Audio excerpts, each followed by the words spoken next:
ఎందరో త్యాగమూర్తుల త్యాగఫలం ఆంధ్ర రాష్ట్రం. నేడు ఆంధ్రప్రదేశ్లో ప్రజలు సుఖ సంతోషాలుగా ఉన్నారా? ప్రస్తుతం ప్రజల మధ్య ఉన్న కులాల కుంపట్లు ఎవరి కోసం? చంద్రయాన్ రాకెట్ యుగంలో కూడా వర్ణ విభేదాలు దేనికి సంకేతాలు? రాజకీయ పార్టీల నేతలు ఏం చెప్తున్నారు? నేటి కాలంలో ప్రపంచాన్ని శాసించే మన యువత మేధాశక్తి ఏం కోరుకుంటుంది? తెలుసుకోవాలంటే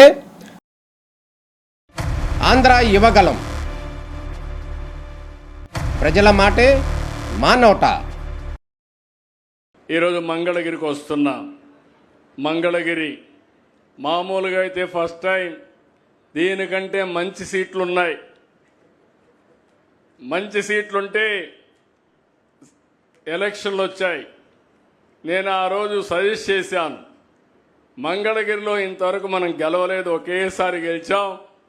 ఎందుకంటే పార్టీని నడిపించింది నేనే కాబట్టి 40 సంవత్సరాల సుదీర్ఘ రాజకీయ చరిత్రలో మొట్టమొదటిసారిగా కోటేశ్వరరావు ఎంఎస్ఎస్ కోటేశ్వరరావు అంటే అప్పట్లో గెలిచాం.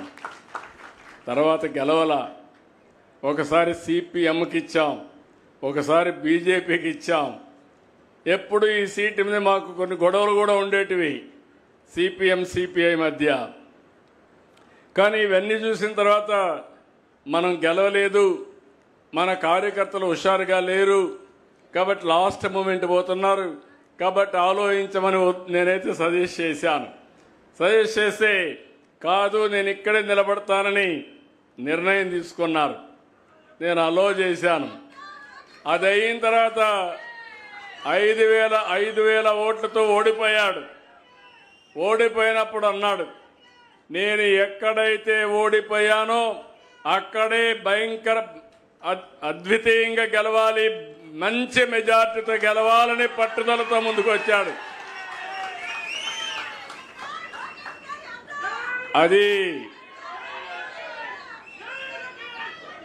అది అతని పట్టుదల.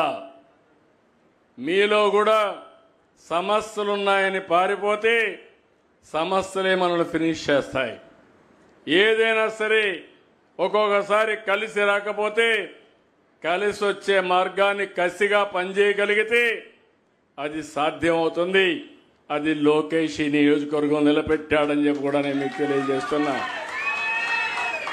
అక్కడి నుంచి మీరు చూశారు, 5,000 మెజారిటీతో ఓడిపోయిన కాన్స్టిట్యున్సీ 91,000 మెజారిటీతో గెలవడం అనేది ఒక చరిత్ర. అయితే దాంతో తృప్తి పడడం లేదు. ఈరోజు ఇక్కడే మీరు చూస్తున్నారు, ఏదైతే వీవర్ సేల పెట్టాడు, ఒక ప్రయోగం 20 మగ్గాలు ఆయన సొంత డబ్బులతో పెట్టి దీన్ని అభివృద్ధి చేసి ఇప్పుడు ఇలాంటివి ఏ విధంగా చేయాలనో వర్కౌట్ చేసే పరిస్థితికి వచ్చాడు. ఇంకో పక్కన ఇప్పటికే 3,000 కుటుంబాలకి ప్రతిరోజు అతనే వచ్చి మీకు బట్టలు పెట్టి పట్టాలు మీకు అందించాడంటే అది పేదవాళ్ళ పట్ల, చేనేత పట్ల అతనికి ఉండే గౌరవం. ఇప్పటికీ ఒక 2,000 పనులు పూర్తి చేశాడు. ఆయన ఆలోచన ఒకటి, రాష్ట్రంలోనే ఒక ఆదర్శ నియోజకవర్గంగా ఈ మంగళగిరి ఉండాలనేది అతని సంకల్పం. తప్పకుండా నెరవేరుతుందని నేను ఆశిస్తున్నాను. ఎందుకంటే డిజర్వింగ్గా కూడా. ఎందుకంటున్నానంటే ఈ మాట, ఈ నియోజకవర్గం ఎక్కువ మంది పేదవాళ్ళు ఉండే నియోజకవర్గం, చేనేత ఎక్కువ ఉండే నియోజకవర్గం. ఒక నాయకుడు దూరదృష్టితో ఆలోచిస్తే, అన్ని విధాలా ఆలోచించి కార్యక్రమాలు చేపడితే మీ ఆదాయం పెరుగుతుంది, మీ జీవన ప్రమాణాలు పెరుగుతాయి. అందులో మీకు ఇంకొక పక్క చూస్తే ఈ నియోజకవర్గం ఇప్పుడు రాజధానిలో భాగం. అందుకే మొన్న ఏదైతే స్వర్ణకారుల కార్పొరేషన్ పెట్టి దీన్ని కూడా అభివృద్ధి చేయాలనుకున్నప్పుడు డెఫినెట్గా చేయమని చెప్పి ప్రోత్సహించాం. దానికి కూడా ముందుకు వచ్చి అవి కూడా చేస్తున్నారు. ఇంకో పక్కన నర్చర్ కూడా, నేను అందరు ఎమ్మెల్యేలకు ఒకటే చెప్తున్నాను, ప్రజలకు అందుబాటులో మీరు ఉండాలి. మీకు ఓట్లేసి వాళ్ళు గెలిపించారు, మీరు శాశ్వతంగా ఎమ్మెల్యేగా ఉండాలంటే ఎప్పటికప్పుడు ప్రజల ఆదరణ పొందాలి. అప్పుడే మీరు పనులు చేయడమే కాదు, ప్రజలకు చేసిన పనులు చెప్పి ఎప్పటికప్పుడు నర్చర్ చేయాలని చెప్పాను. చాలామంది చేస్తున్నారు. వాళ్ళందరిలో కూడా నేను చూస్తే లోకేష్ అయితే ఒక్క అడుగు ముందుకేసి ఎప్పుడు టైం దొరికితే అప్పుడు నియోజకవర్గానికి వస్తున్నాడు. ఇది కూడా ఒక మంచి సాంప్రదాయం అని చెప్పి కూడా నేను మీ అందరికీ తెలియజేస్తున్నా. ఇంకో పక్క ఇక్కడ నామినేట్ పదవుల్లో కూడా నేతలకు తగిన గౌరవం దొరికింది.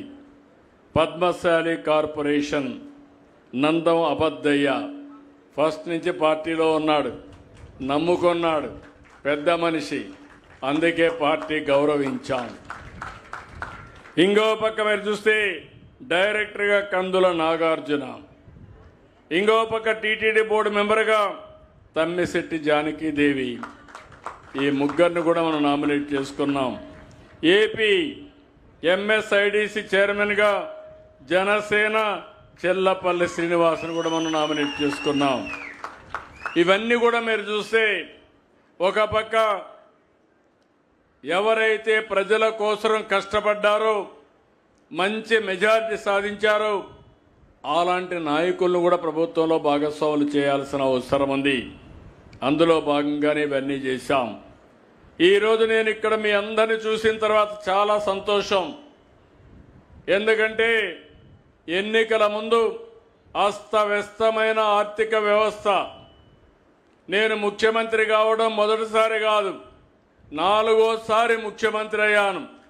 సమైక్య ఆంధ్రప్రదేశ్లోనే 9 సంవత్సరాలు ముఖ్యమంత్రిగా ఉన్న ఏకైక ముఖ్యమంత్రి నేనే. ఆ రికార్డు ఎవ్వరూ బ్రేక్ చేయలేరు, ఎందుకంటే రాష్ట్రం కూడా విడిపోయింది. కాబట్టి 10 సంవత్సరాలు ప్రతిపక్ష నాయకుడిగా కూడా పనిచేశాను. అదే మరి అభివృద్ధి అంటే నాకేం కొత్త కాదు.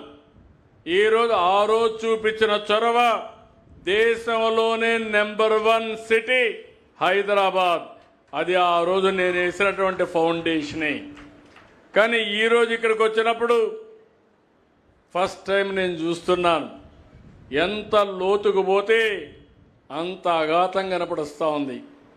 10 లక్షల కోట్ల రూపాయల అప్పులున్నాయి. వడ్డీ కట్టాలి, అసలు కట్టాలి. వ్యవస్థలు అస్తవ్యస్తమైపోయినాయి. రోడ్లు కానీ అన్నీ కూడా పాడుపడిపోయినాయి. కేంద్రం అమలు చేసే సెంట్రల్లీ స్పాన్సర్ స్కీమ్స్ అన్ని డీఫంక్ట్ అయిపోయినాయి. ఒక్కొక్క అడుగు ముందుకేసుకుంటూ వచ్చాం. నేను ఒక మాట చెప్పాను, నేను కష్టపడేది పేద ప్రజల కోసం. మీకు అందరికి హామీ ఇస్తున్నా, సూపర్ 6 ద్వారా ఎన్నికల మేనిఫెస్టో అమలు చేస్తానని ఆ రోజు మీకు చెప్పాను. వచ్చిన తొలి రోజునే మీరు చూస్తే 3,000 రూపాయలు పింఛని 4,000 రూపాయలు చేశాను. 6,000 రూపాయలు దివ్యాంగులకు చేశాను. కిడ్నీ పేషెంట్లుంటే 10,000 ఇచ్చాను. బెడ్కే పరిమితమైన పేషెంట్లుంటే నేను ఒక మాట చెప్పాను, నేను కష్టపడేది పేద ప్రజల కోసం. మీకు అందరికి హామీ ఇస్తున్నా, సూపర్ 6 ద్వారా ఎన్నికల మేనిఫెస్టో అమలు చేస్తానని ఆ రోజు మీకు చెప్పాను. వచ్చిన తొలి రోజునే మీరు చూస్తే 3,000 రూపాయలు పింఛని 4,000 రూపాయలు చేశాను. మొదటి తారీఖున పేదల సేవలో మీ ఇంటికి వచ్చి మీకు ఇస్తున్నామంటే 10,000 ఇచ్చాను.